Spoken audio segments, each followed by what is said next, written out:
ازيكم عاملين ايه؟ دي وجبة الغدا بتاع بخور.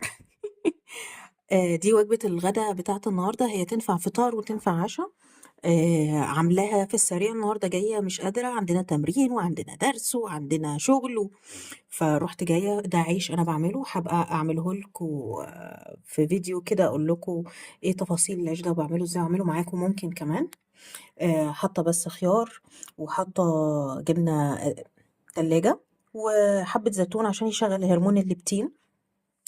وعاملة بيضتين مقليين بزيت جوز هند، حبة بسيطة خالص، مسحة الطاسة يا دوبك يعني. ففي معانا ألياف وخضار، معانا بروتين وبروتين، وفي كارب، وفي معانا كم دهون صحية، وكمان معانا دي دهون صحية برضو.